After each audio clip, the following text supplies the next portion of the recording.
167 years ago today, on December 30th, 1857, the first draft of a treaty was signed that would reshape the United States and define the borders of the lower 48. The Gadsden Purchase was grounded in the economics and politics of the era, had significant ramifications on both sides of the border, and would underline a social conflict that would eventually lead to one of the most famous gunfights of the Old West. It is history that deserves to be remembered.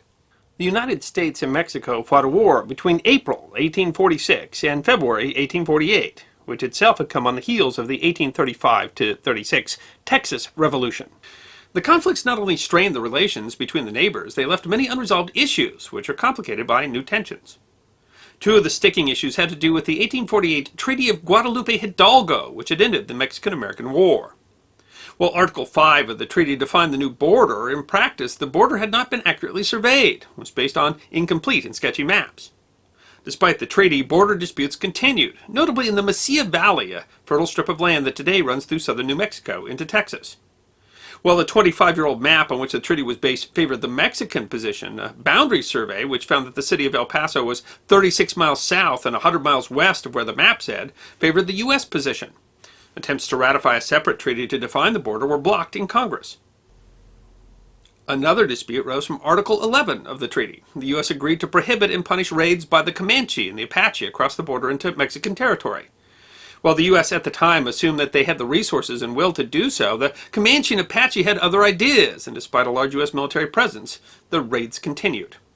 Mexico sought compensation from the U.S. for damages from the raids, filing 366 claims between 1848 and 1853. But the U.S. refused to pay, arguing that while they had agreed to try to prevent the raids, they had not agreed to pay compensation for the raids that did occur. Adding to these tensions was another dispute in southern Mexico. Entrepreneurs in the U.S. wanted to build a railway at the Isthmus of Tehuantepec, the shortest distance between the Gulf of Mexico and the Pacific Ocean. The railway would serve as an east-west crossing route that, although much wider than the Isthmus of Panama, was more convenient to shipping routes. A Mexican named José de Garay acquired rights to create a colony for Americans at the Isthmus, but fearing such a colony might rebel like Texas did, and unable to conclude a treaty over transport rights, Mexico revoked the rights. Americans who had invested in the project pressed claims for losses. On top of these issues was an issue of vital importance in the United States: the route for a proposed Transcontinental Railroad.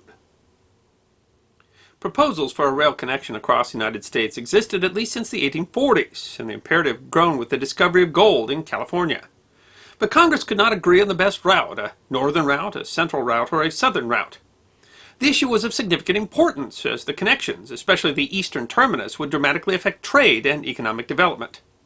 Representatives from both the North and the South opposed routes that would serve the other, and Southerners feared that the South would be cut off from the lucrative potential of trade with the Orient if a southern route through Arizona to San Diego was not chosen. But the land acquired in the Treaty of Guadalupe Hidalgo was mountainous, and a train route there would be more expensive. A survey in 1848 had already determined that the best path for a southern route would go through Mexican territory. The tensions came to a head in 1853 when Mexico evicted Americans from the disputed portions of the Mesilla Valley. In response, Governor William Lane of the territory of New Mexico declared the Mesilla Valley to be part of New Mexico, and in response to that, Mexico, again under the leadership of General Antonio Lopez de Santana, sent troops to the valley. Eager to avoid a second war with Mexico, President Franklin Pierce sought to defuse the situation by resolving the disputes with a new treaty. He appointed a railroad executive and former Army officer named James Gadsden ambassador, or rather envoy extraordinary and minister plenipotentiary, to Mexico to negotiate a purchase of land that would settle the Mesilla Valley dispute, acquire the land necessary for the southern route of the Transcontinental Railroad, free the U.S. from financial responsibility for Native American attacks, and ideally acquire rights to a rail line across the Isthmus of Tehuantepec. The charge was representative of the administration of Franklin Pierce, who was an ardent expansionist. Gadsden himself was a railroad executive that had supported the southern route and was championed by Pierce's Secretary of War, Jefferson Davis, who was invested in railroad projects that would benefit from the southern route. Gadsden was, like Davis, who would eventually be president of the Confederacy, a Southerner with pro-slavery sentiments. He had advocated that South Carolina secede over the admission of California as a free state in 1850, and had been part of an unsuccessful scheme to split California into two states, with Southern California being admitted as a slave state. On the other side of the negotiating table was the enigmatic and controversial Mexican president, Antonio Lopez de Santana. The 59-year-old was serving his 12th non-consecutive term as president of Mexico in a span of 22 years, going back to a 19-day term as president of the United Mexican States between May 17th and June 4th, 1833. Santa Anna so impacted Mexican history in the first half of the 19th century that historians often refer to that era in Mexican history as the Age of Santa Anna. His career was one of constant reversals. Having been removed from power and exiled after being defeated in the Battle of San Jacinto during the Texas Revolution, he had returned to power after leading troops against a French invasion during the 1838 Pastry War. He was then chased from office and exiled due to his mismanagement of state finances in 1844. He was called back again when his leadership was needed in the war with the United States in 1846, and was once again exiled after defeat in that war in 1848. But his extraordinary career brought him back to the presidency one more time in 1853, called back in the midst of a financial crisis by conservatives who gave him dictatorial powers in exchange for restoring rights and properties to the church. Desperate for money to right state finances, pay foreign debts, and rebuild the army that had been largely destroyed in the war with the United States, Santa Anna was now willing to sell Mexican territory for cold hard cash. Gadsden sensed that Santa Anna was desperate and used that to press the deal. Gadsden was charged by the president to make several offers, including a potential $50 million deal that would have purchased much of northwest Mexico, including the Baja Peninsula. Santana was loath to sell large amounts of territory, looking to sell the least land for the most money, but an invasion of Sonora State by the notorious filibuster William Walker might have motivated him, out of fear that the land would simply be taken by American colonists, very like Texas was. In the end, Gadsden agreed on a $15 million deal, roughly $345 million in today's dollars, to purchase 45,000 square miles south of New Mexico territory. Gadsden and Santa Anna signed the treaty December 30th, 1853. But to pass a treaty required a two-thirds vote in the United States Senate, and the treaty faced an uphill battle there. Opposition came from senators in the North, some who were opposed to a southern railway route, and others who simply opposed the expansion of territory in the South, where, according to the Missouri Compromise, it would be slave territory. In the end, the Senate only ratified a modified treaty that reduced the amount of land acquired to 29,670 square miles and reduced the payment to $10 million. It was an extraordinary event where the U.S. could have acquired more land, yet chose not to. Santana agreed to the modifications, and the treaty was finalized in April and went into effect June 30th. The acquisition of the Gadsden Purchase is interesting both for what it did and did not do in the United States. While its purpose was to create a southern railway route, by the time of the purchase the issue had become mired in the issue of slavery and sectional differences, and the federal government was unable to support the project, which would have, at least minimally, required federal land grants. Perhaps more significantly, the treaty reached the Senate at the same time as the Kansas-Nebraska Act. Pressed by Illinois Senator Stephen Douglas, the act organized the territories of Kansas and Nebraska. While that would open new lands for development, its primary goal was to make land grants possible to facilitate the central Transcontinental Railway route, and Douglas was motivated partly by the Gadsden Purchase and the threat it posed for choosing the southern route. Thus, the purchase that was supposed to facilitate a southern route might have helped drive the development of the central route. More importantly, to gain Southern support for the bill, Douglas agreed to end the Missouri Compromise and allow the decision of whether a state allowed slavery to be decided by popular sovereignty. This then led to northern and southern states seeking advantage in Kansas in the conflict that became known as Bleeding Kansas, events that have been described as the overture to the U.S. Civil War. But if Douglas's goal was to facilitate the central route, he indirectly succeeded. When the Confederacy rebelled, the South was no longer represented in Congress. This broke the stalemate that had prevented the government from choosing a transcontinental railway route. The Pacific Railroad Act was passed in 1862, calling for the construction of a railway along the central route from Council Bluffs, Iowa to Sacramento, California.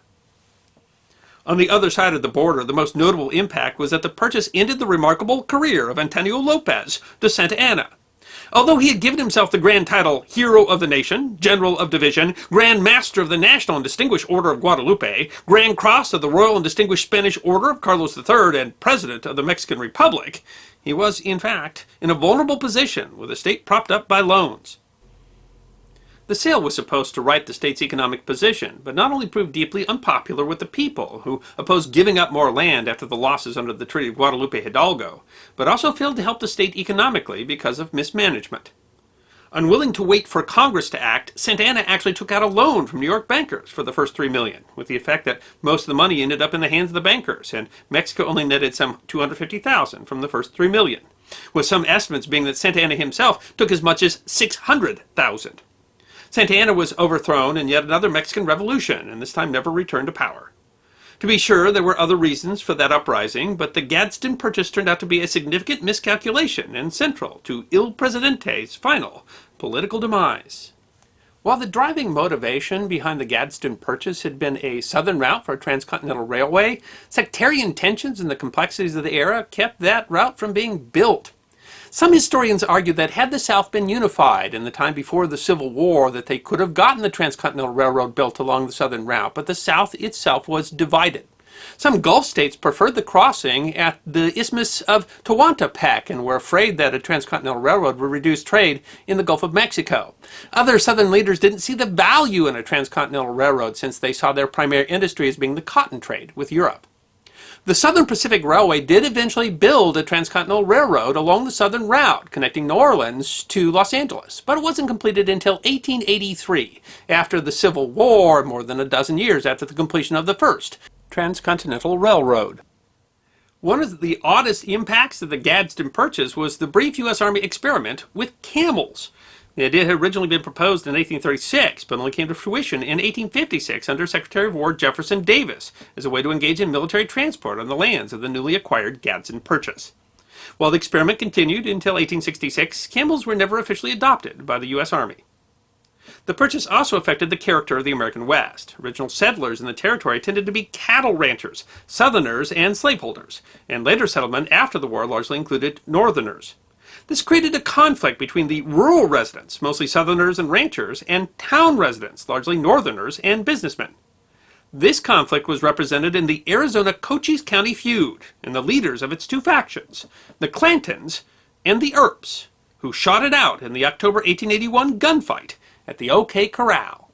Today, the territory acquired in the Gadsden Purchase encompasses parts of southern New Mexico and Arizona, including the city of Tucson, and more than 1.8 million people. I hope you enjoyed this episode of The History Guy, short snippets of forgotten history between 10 and 15 minutes long. And if you did enjoy, please go ahead and click that thumbs up button. If you have any questions or comments or suggestions for future episodes, please write those in the comment section. I will be happy to personally respond. Be sure to follow The History Guy on Facebook, Instagram, Twitter, and check out our merchandise on teespring.com. And if you'd like more episodes on forgotten history, all you need to do is subscribe.